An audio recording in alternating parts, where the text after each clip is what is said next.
लेकिन मेरे जैसे व्यक्ति के साथ जो बर्ताव हुआ उसने आज़ादी की सांसों को बहुत कम कर दिया। अस्सलामु अलैकुम वरहमतुल्लाहि वबरकातुहू।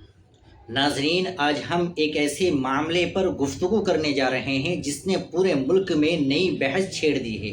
नाजरीन, मोहम्मद अली जौहर यूनिवर्सिटी सिर्फ एक तालीमी इदारा नहीं बल्कि एक ऐसा ख्वाब है जिसे जदीद तालीम के फ़रोग़ के मकसद से कायम किया गया था। यहाँ मुख्तलिफ रियासतों से तलबा तालीम हासिल करते हैं और बहुत से गरीब व मुतवस्सित तबके के तलबा भी इसी इदारे से अपने मुस्तकबिल की उम्मीदें वाबस्ता किए हुए हैं। अब ज़रा इस मामले की दूसरी जानिब भी नज़र डालते हैं।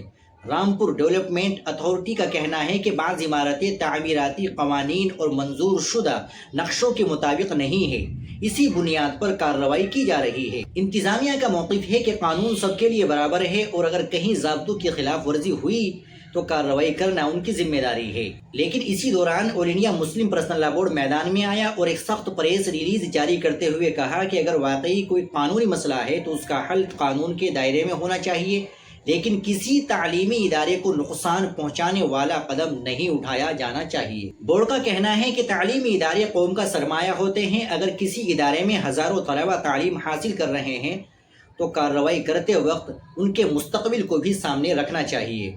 नाजरीन, ये पहला मौका नहीं है जब मोहम्मद अली जौहर यूनिवर्सिटी खबरों में आई है। गुज़िश्ता कई बरसों से ये इदारा मुख्तलिफ कानूनी और इंतज़ामी तनाज़ुआत का सामना करता रहा है। इसी वजह से इस मामले पर लोगों की दिलचस्पी भी बढ़ गई है।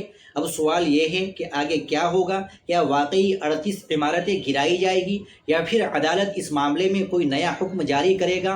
क्या हुकूमत और यूनिवर्सिटी इंतज़ामिया के दरमियान कोई हल निकलेगा? ये तमाम सवालात अभी जवाब तलब है, क्योंकि कानूनी कार्रवाई अभी जारी है और हतमी फैसला मुतअल्लिक़ा अदालत या मुजाज इदारे ही करेंगे। नाजरीन, ऐसे हसास मामलात में हमें जज्बात से ज़्यादा हक़ाइक़ को अहमियत देनी चाहिए। सोशल मीडिया पर गर्दिश करने वाली हर खबर दुरुस्त नहीं होती, इसलिए ज़रूरी है कि सिर्फ मुस्तनद मालूमात पर यकीन किया जाए और अदालत के फ़ैसले का इंतज़ार किया जाए।